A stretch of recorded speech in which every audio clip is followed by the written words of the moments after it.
Hi hello ಎಲ್ಲರಿಗೂ ನಮಸ್ತೆ. ನೀವು ನೋಡ್ತಾ ಇದ್ದೀರಾ info with Vicky YouTube channel.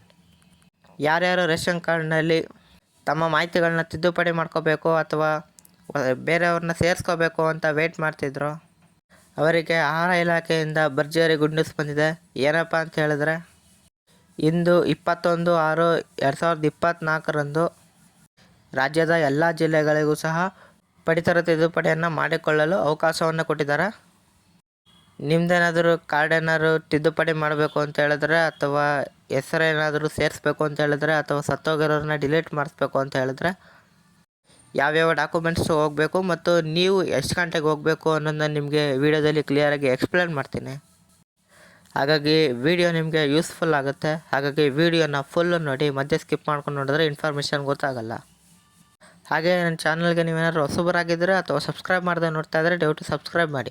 ಯಾಕಂದರೆ ನೀವು ಸಬ್ಸ್ಕ್ರೈಬ್ ಮಾಡಿ ಬೆಲ್ಲೈಕನಲ್ಲಿ ಆಲ್ ನೋಟಿಫಿಕೇಷನ್ ಕ್ಲಿಕ್ ಮಾಡಿದ ತಕ್ಷಣ ನಾನು ಹಾಕೋ ಈ ರೀತಿ ಎಲ್ಲ ಗೌರ್ಮೆಂಟ್ ಅಪ್ಡೇಟ್ಸ್ಗಳ ಜೊತೆಗೆ ರೇಷನ್ ಕಾರ್ಡ್ ತಿದ್ದುಪಡಿ ಮತ್ತು ಹೊಸ ರೇಷನ್ ಕಾರ್ಡ್ ಯಾವಾಗ ಬಿಡ್ತಾರೆ ಅನ್ನೋ ನೋಟಿಫಿಕೇಷನ್ ನಿಮಗೆ ಫೋನ್ನಲ್ಲಿ ಫ್ರೀಯಾಗಿ ನೋಟಿಫಿಕೇಷನ್ ಬರುತ್ತೆ. ಅದನ್ನ ಕ್ಲಿಕ್ ಮಾಡಿ ಎಲ್ಲ ರೀತಿಯ ಗೌರ್ಮೆಂಟ್ ಅಪ್ಡೇಟ್ಸ್ನ ಫಾಸ್ಟಾಗಿ ಪಡ್ಕೋಬೋದಾಗಿರುತ್ತೆ. ಹಾಗಾಗಿ ಮರಿದ್ದೇನೆ ಸಬ್ಸ್ಕ್ರೈಬ್ ಮಾಡಿ ಅಂತ ಹೇಳ್ತಾ, ಈ ಇಂಪಾರ್ಟೆಂಟ್ ಇನ್ಫಾರ್ಮೇಷನ್ ಕೊಡೋ ಚಾನಲ್ನ ಇನ್ನೂ ಲೈಕ್ ಮಾಡಿಲ್ಲ ಅಂದರೆ ಪ್ರತಿಯೊಬ್ಬರು ಸಹ ಒಂದೇ ಒಂದು ಲೈಕ್ ಕೊಟ್ಟು ವಿಡಿಯೋ ನೋಡೋಕ್ಕೆ ಶುರು ಮಾಡಿ. ಏನು ಯಾರು ಲೈಕ್ ಸಬ್ಸ್ಕ್ರೈಬ್ ಮಾಡಿ ನೋಡ್ತಿದ್ದಾರೋ ಅವ್ರಿಗೆ ನಾನು ಧನ್ಯವಾದಗಳನ್ನ ತಿಳಿಸ್ತಾ ನಿಮಗೆ ಇನ್ಫಾರ್ಮೇಷನ್ ತಿಳಿಸ್ಕೊಡ್ತೀನಿ ನೋಡಿ. ಇವತ್ತು ಎಲ್ಲ ಜಿಲ್ಲೆಗಳಿಗೂ ಸಹ ಪಡಿತರ ಕಾರ್ಡ್ ತಿದ್ದುಪಡಿಯನ್ನು ಮಾಡಿಕೊಳ್ಳಲು ಆಹಾರ ಇಲಾಖೆ ಅವಕಾಶವನ್ನು ಕೊಟ್ಟಿದೆ. ಈಗ ಅದರಂತೆ ನಿಮ್ಮ ಜಿಲ್ಲೆಯವರು ಯಾವಾಗ ಹೋಗಬೇಕು, ಏನೇನು ಡಾಕ್ಯುಮೆಂಟ್ಸನ್ನು ಹೋಗಬೇಕು, ಎಲ್ಲಿ ಹೋಗಬೇಕು ಅನ್ನೋದನ್ನ ನಿಮಗೆ ಸಂಪೂರ್ಣವಾಗಿ ತಿಳಿಸ್ಕೊಡ್ತೀನಿ. ಮೊದಲು ನಿಮಗೆ ಡಾಕ್ಯುಮೆಂಟ್ಸ್ಗಳು ಏನೇನು ಬೇಕು ಅನ್ನೋದನ್ನ ನೀವು ರೆಡಿ ಮಾಡ್ಕೋಬೇಕಲ್ವ, ಅದನ್ನ ನಿಮಗೆ ತಿಳಿಸ್ಕೊಡ್ತೀನಿ ನೋಡಿ. ಮೊದಲು ನಿಮ್ಮದೇನಾದರೂ 6 ವರ್ಷಕ್ಕಿಂತ ಕೆಳಗಡೆ ಇರುವಂಥ ಮಗುವನ್ನು ನೀವೇನಾದ್ರು ಸೇರಿಸ್ಬೇಕು ಅಂತ ಹೇಳಿದ್ರೆ ಬರ್ತ್ ಸರ್ಟಿಫಿಕೇಟ್ ಮತ್ತು ಆಧಾರ್ ಲಿಂಕ್ ಆಗಿರೋಂಥ ಫೋನ್ ನಂಬರನ್ನು ತೊಗೊಂಡು ಹೋಗಬೇಕಾಗತ್ತೆ. ಇಲ್ಲ ನೀವೇನಾದರೂ 6 ವರ್ಷದ ಮೇಲ್ಪಟ್ಟವರೇನಾದರೂ ನೀವು ಸೇರಿಸ್ತಾ ಇದ್ದಾರೆ ಅಂತ ಹೇಳಿದ್ರೆ ಅವರ ಹೆಸರಲ್ಲಿರುವಂತಹ 1,20,000 ಒಳಗಡೆ ಇರುವಂಥ ವ್ಯಾಲಿಡ್ ಇನ್ಕಮ್ ಸರ್ಟಿಫಿಕೇಟನ್ನು ನೀವು ಹೋಗಬೇಕಾಗತ್ತೆ ಅವ್ರನ್ನ ಸೇರ್ಸೋಕ್ಕೆ. ಮತ್ತು ಅವ್ರ ಜೊತೆಗೆ ಆಧಾರ್ ಕಾರ್ಡು ಮತ್ತು ಫೋನ್ ನಂಬರ್ ಬೇಕಾಗುತ್ತೆ. ಇಲ್ಲ ನೀವೇನಾದರೂ ಮೆಂಬರ್ಸ್ನ ಡಿಲೀಟ್ ಮಾಡ್ತಿದ್ದೀರಾ ಅಂತ ಹೇಳಿದ್ರೆ ಅವರ ಡೆತ್ ಸರ್ಟಿಫಿಕೇಟನ್ನು ನೀವು ಹೋಗಬೇಕಾಗತ್ತೆ. ಮತ್ತು ನೀವೇನಾದರೂ ಅಡ್ರೆಸ್ಸನ್ನು ಚೇಂಜ್ ಮಾಡಿಸ್ಬೇಕು ಅಂತ ಹೇಳಿದ್ರೆ ಯಾವ ಅಡ್ರೆಸ್ಗೆ ನೀವು ಚೇಂಜ್ ಮಾಡಿಸ್ಬೇಕು ಅದನ್ನು ನೀವು ಆಧಾರಲ್ಲಿ ಮುಂಚೆನೇ ಅಪ್ಡೇಟ್ ಮಾಡಿಸಿದರೆ KYC ಮುಖಾಂತರ ಅಡ್ರೆಸ್ ಅಪ್ಡೇಟ್ ಆಗಿ ನಿಮಗೆ ಆಹಾರ ಇಲಾಖೆಗೆ ರಿಕ್ವೆಸ್ಟ್ ಹೋಗುತ್ತೆ. ಈ ರೀತಿಯಾದಂಥ ಡಾಕ್ಯುಮೆಂಟ್ಸನ್ನು ನೀವು ರೆಡಿ ಮಾಡಿಕೊಂಡ್ರೆ ಪಡಿತರ ತಿದ್ದುಪಡಿಗೆ ಅರ್ಜಿಯನ್ನು ಸಲ್ಲಿಸ್ಬೋದು. ಈಗ ನಿಮಗೆ ಸಮಯಗಳು ತಿಳಿಸ್ಕೊಡ್ತೀನಿ ನೋಡಿ, ಯಾವ ಜಿಲ್ಲೆಯವರು ಯಾವ ಟೈಮಿಗೆ ಹೋಗಬೇಕು ಅನ್ನೋದನ್ನ ನಿಮಗೆ ತಿಳಿಸ್ಕೊಡ್ತೀನಿ ನೋಡಿ.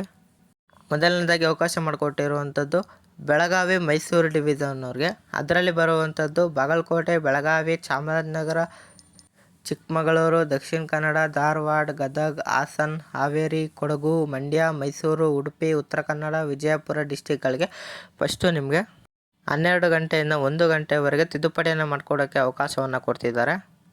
ಮತ್ತು ಎರಡನೇದಾಗಿ ಕಲಬುರಗಿ, ಬೆಂಗಳೂರು ಡಿವಿಷನ್ಗೆ ಅವಕಾಶವನ್ನು ಮಾಡಿಕೊಡ್ತಾ ಇದ್ದಾರೆ. ಅದರಲ್ಲಿ ಬರುವಂಥ ಡಿಸ್ಟಿಕ್ಗಳು ಬಳ್ಳಾರಿ, ಬೀದರ್, ಚಿಕ್ಕಬಳ್ಳಾಪುರ, ಚಿತ್ರದುರ್ಗ, ದಾವಣಗೆರೆ, ಕಲಬುರಗಿ, ಕೋಲಾರ, ಕೊಪ್ಪಳ, ರಾಯಚೂರು, ರಾಮನಗರ, ಶಿವಮೊಗ್ಗ, ತುಮಕೂರು, ಯಾದಗಿರಿ, ವಿಜಯನಗರ ಆಗಿರುತ್ತೆ.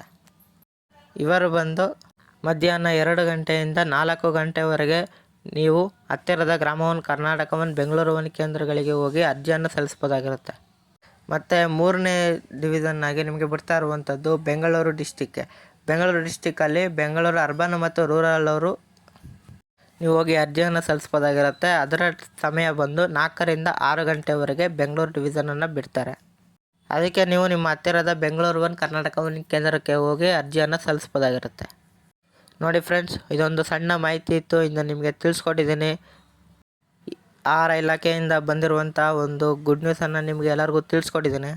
ಮತ್ತು ನಾನು ಹೇಳಿರುವ ಟೈಮ್ಗಳು ಈಗಿನ ಆಹಾರ ಇಲಾಖೆ ಅಪ್ಡೇಟ್ ಮಾಡಿರುವಂಥ ಟೈಮ್ಗಳಾಗಿರುತ್ತೆ. ಅವರೇನಾದರೂ ಚೇಂಜಸನ್ನು ಮಾಡಿದ್ರೆ ನಾನು ಕೆಳಗಡೆ ಕಮೆಂಟ್ ಬಾಕ್ಸಲ್ಲಿ ಪಿನ್ ಮಾಡಿರ್ತೀನಿ. ಅದನ್ನು ನೀವು ಚೆಕ್ ಮಾಡಿಕೊಂಡು ನಿಮ್ಮ ಕೇಂದ್ರಗಳಿಗೆ ಹೋಗಿ ತಿದ್ದುಪಡಿಯನ್ನು ಮಾಡ್ಕೋಬೋದಾಗಿರುತ್ತೆ. ಹಾಗಾಗಿ ಇಷ್ಟು ಇನ್ಫಾರ್ಮೇಷನ್ ಕೊಟ್ಟಿರೋರಿಗೆ ಒಂದೇ ಒಂದು ಲೈಕನ್ನು ಕೊಡಿ. ಹಾಗೆಲ್ಲ ನಿಮ್ಮ ಫ್ಯಾಮಿಲೀಸಲ್ಲಿ ಯಾರು ತಿದ್ದುಪಡಿಗೆ ವೆಯ್ಟ್ ಮಾಡ್ತಾಯಿದ್ರು ಅಥವಾ ತಿದ್ದುಪಡಿ ನೆಸೆಸಿಟಿ ಇದೆ ಅವ್ರಿಗೆ ವಿಡಿಯೋನ ಶೇರ್ ಮಾಡಿ, ಅವ್ರಿಗೆ ತುಂಬಾ ಯೂಸ್ ಆಗುತ್ತೆ. ಮತ್ತು ನಿಮ್ಗೆ ಏನೇ ಡೌಟ್ ಇದ್ದರೂ ಡೈರೆಕ್ಟ್ ಕಮೆಂಟ್ ಬಾಕ್ಸಲ್ಲಿ ಕಮೆಂಟ್ ಮಾಡಿ. ಹಾಗೂ ಇದೇ ರೀತಿ ಕಂಟೆಂಟ್ಗಳಿಗೆ ನನ್ನ ಚಾನಲ್ನ ಸಬ್ಸ್ಕ್ರೈಬ್ ಆಗೋದನ್ನ ಮರಿಬೇಡಿ. ಸಿಗೋಣ ಮುಂದಿನ ಇನ್ಫಾರ್ಮೇಟಿವ್ ವಿಡಿಯೋದಲ್ಲಿ. ಬಾಯ್ ಬಾಯ್.